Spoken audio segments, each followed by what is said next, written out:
Eram 3 homens nobres de terras distantes, que viajaram mais de 700 léguas por desertos e estradas perigosas. Seria como caminhar da cidade de Fortaleza até Buenos Aires, na Argentina. Foram 33 dias de uma sofrida caminhada, mas que quando chegaram a Belém, não encontraram nenhum palácio, nenhuma corte e nenhum sinal da criança que havia nascido para ser o rei dos reis. Encontraram apenas uma gruta cheia de animais, uma mulher jovem e um recém-nascido envolto em panos humildes. E mesmo assim, eles caíram de joelhos e o adoraram. A história dos Reis Magos começa muito tempo antes do nascimento de Jesus, muitos séculos antes, na verdade. E tudo começou com um homem chamado Balaão. Balaão foi um profeta de Deus que viveu na época de Moisés e que, num momento de visão, pronunciou palavras que ninguém naquele tempo conseguiu entender direito. Ele disse: uma estrela sairá de Jacó,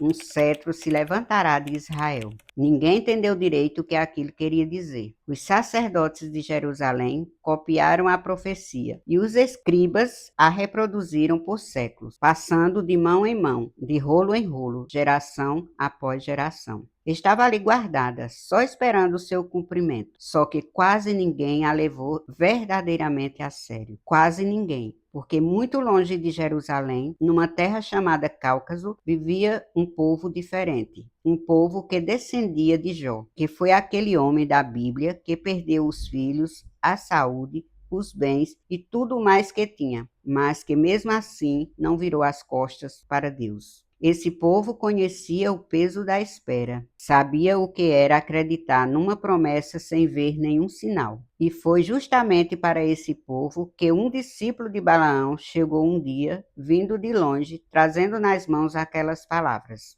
Eles ouviram em silêncio e decidiram guardar aquilo como se fosse a coisa mais preciosa do mundo. Construíram então uma torre alta no cume de uma montanha. Sábios e astrônomos se revezavam nela, noite após noite, ao longo de gerações. O que observavam no céu, escreviam. O que descobriram, ensinava aos que viriam depois deles. Era como uma vigília que nunca terminava, passada de pai para filho, de mestre para discípulo, durante séculos. Mas havia mais do que a profecia de Balaão. Em um momento desse longo período, os chefes de uma tribo descendente de Jó fizeram uma viagem ao Egito. Chegaram à região de Heliópolis e ali um anjo os visitou.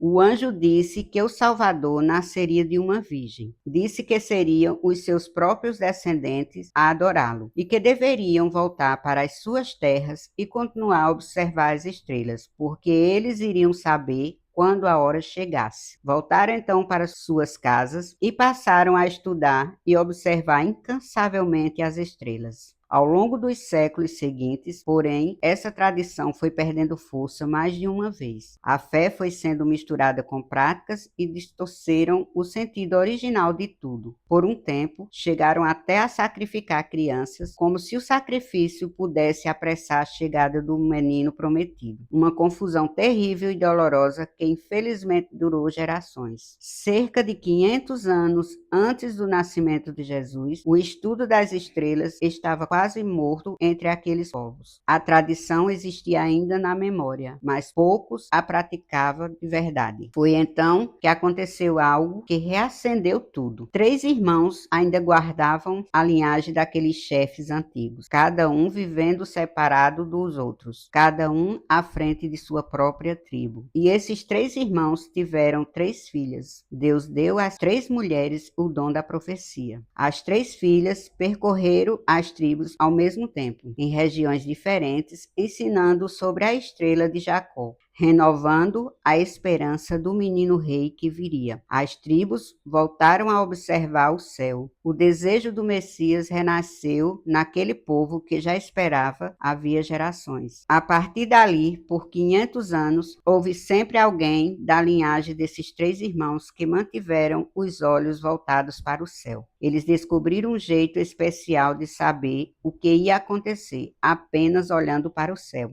Era como se usasse uma escada do tempo. Eles viam essa escada em seus sonhos, feita de degraus com desenhos mágicos. Depois, esses mesmos desenhos apareciam nas estrelas. Era um jeito divertido de contar os dias e saber que o grande momento estava quase chegando. Chamaram então de Escada de Jacó. No alto da escada sempre brilhava a estrela especial. Desde que Nossa Senhora ficou grávida, os sinais ficaram muito mais brilhantes e claros, o que antes era difícil de entender, agora todos viam direitinho. Numa noite mágica, eles olharam para o céu estrelado e viram a estrela brilhante acender-se de um jeito novo e maravilhoso. Ela formou um desenho como um quadro no céu. Eles viram a lua, um lindo arco-íris, e no meio de tudo, a imagem de uma mãe segurando um bebê muito especial. Também viram Belém, que parecia uma cidade de bênçãos, e reis de joelho entregando presentes para o menino. Era um sinal tão claro e cheio de luz que não sobrou nenhuma dúvida. O rei tinha nascido e eles precisavam ir depressa para adorá-lo. Naquela mesma noite, 2 reis estavam juntos na torre observando. O terceiro rei, que estava longe, viu exatamente a mesma coisa no céu. O mais nobre entre eles logo mandou recado aos outros dizendo: "Vamos, a hora chegou." E assim eles arrumaram as malas e partiram, porque não queriam ser os últimos a chegar. Os reis magos não viajaram sozinhos. Cada um levou muitos amigos e muitos ajudantes. E a caravana ficou enorme. Eles vinham de terras muito diferentes. O povo de Mensó tinha a pele mais morena, o de Saí mais escura e o de Teóquenos de uma cor amarela e brilhante. A viagem foi longuíssima e durou 33 dias sem parar, mas eles tinham a estrela que era um globo brilhante, parecendo uma lanterna mágica que jogava um clarão de luz no chão para mostrar exatamente onde deveriam pisar. Mas quando chegaram perto da grande cidade de Jerusalém, a estrela começou a sumir. Ela piscava de vez em quando e quando pararam, sumiu de vez. Os reis ficaram muito tristes e nervosos. Perguntaram a todos na cidade: "Onde está o bebê rei que nasceu?"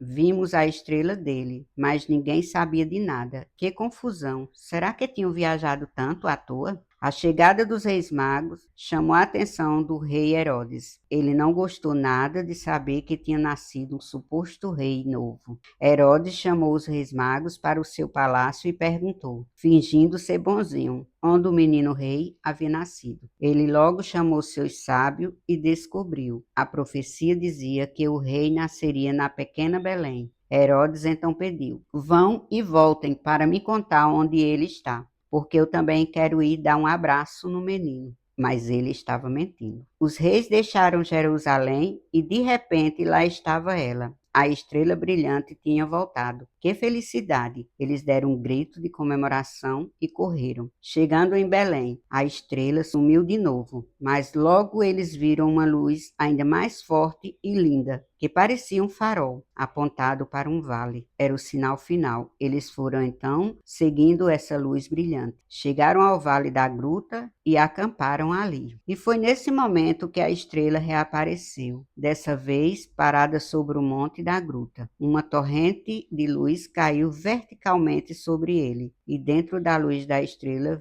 viram a figura da criança. Mensor se aproximou primeiro. Abriu a porta da gruta. O interior estava cheio de uma luz que não vinha de nenhuma tocha. Maria estava sentada lá dentro com o menino, exatamente como nas visões que tinham contemplado por dias e noites durante toda a viagem. Voltou e anunciou aos outros 2. José saiu para recebê-los e os cumprimentou, dando-lhes as boas-vindas. 2 jovens do séquito estenderam um tapete de pano no chão da entrada até a manjedoura. Mensor entrou com seus companheiros e caiu de joelhos. Colocou os presentes aos pés de Maria e José e depois tirou do bolso um punhado de pequenas barras de ouro do tamanho de um dedo, grossas, pesadas e brilhantes, e pôs tudo ao lado do menino, entre as vestes de Maria. Ficou com a cabeça inclinada e os braços cruzados, proferindo palavras de adoração. Depois se retirou. Saí, que era o segundo rei mago,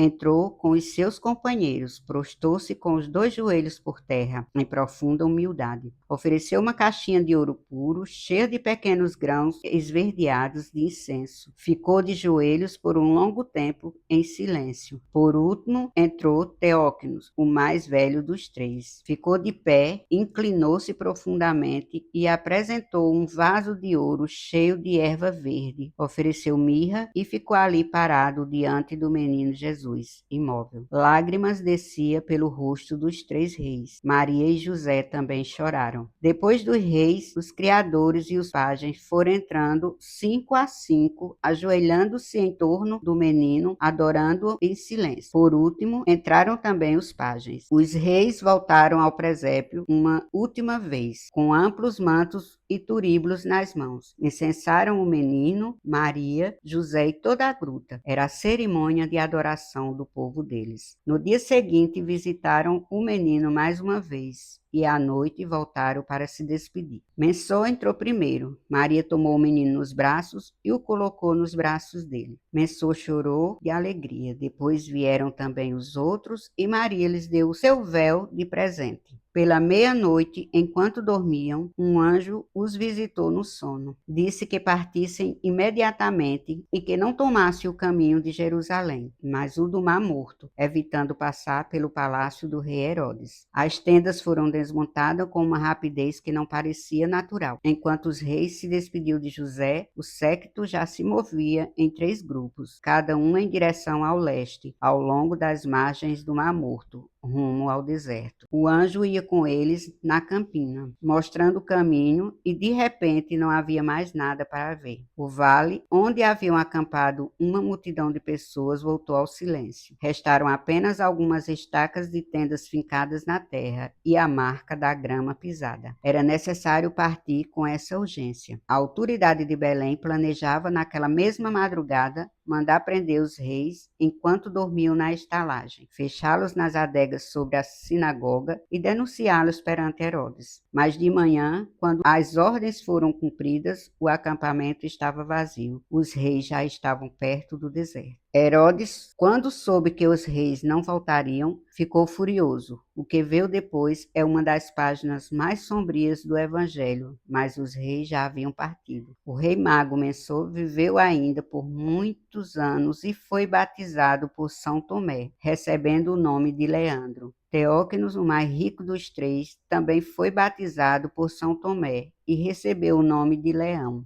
Saí teve o batismo de desejo, pois não estava mais vivo quando Jesus percorreu mais tarde as suas terras. Os nomes que a tradição nos deu, Gaspar, Belchior e Baltazar, não eram os seus nomes de nascimento. Eram nomes que descreviam o caráter de cada um. Gaspar significava vai com amor. Melchior, aquele que se aproxima humildemente. E Baltazar significa age prontamente, conformando a sua vontade com a de Deus. A festa dos Reis Magos, que comemoramos em janeiro, é muito especial. Ela existe há muito, muito tempo e nos lembra de como a visita deles foi importante. Pensem só, 3 príncipes do Oriente, com muitos amigos e bichos, viajaram por um deserto enorme para se ajoelhar diante de um bebê em uma gruta. E o mais engraçado é que os sacerdotes de Jerusalém, que moravam já ali pertinho, nem se importaram e não reconheceram o novo rei. Essa história não é só sobre camelos e presentes de ouro. É a história de um povo que esperou por muitos e muitos anos. Eles ensinaram seus filhos a olharem para o céu, eles erraram e ficaram tristes algumas vezes, mas nunca desistiram de acreditar. E quando a estrela apareceu de verdade, eles souberam na hora que o bebê rei tinha chegado. O que mais nos ensina é o coração silencioso dos reis. Eles esperaram muito tempo por um sinal. Viajaram por todo o mundo quando ele brilhou. E encontraram o menino simples numa gruta de pedras. Eles voltaram para casa sem saber como Jesus cresceria. Mas eles foram, não é mesmo? Não ficaram esperando que tudo fosse fácil ou perfeitinho. Eles usaram o que tinha de coragem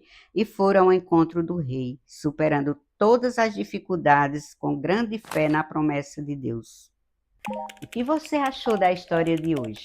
Deixe no comentário o que lhe chamou mais atenção. Não esqueça também de deixar o seu like e se inscrever no canal Amada Nossa Senhora para acompanhar todas as nossas histórias. Já te adianto, a próxima história está muito legal. Me chamo Edna e temos um encontro marcado para o próximo vídeo. Até lá!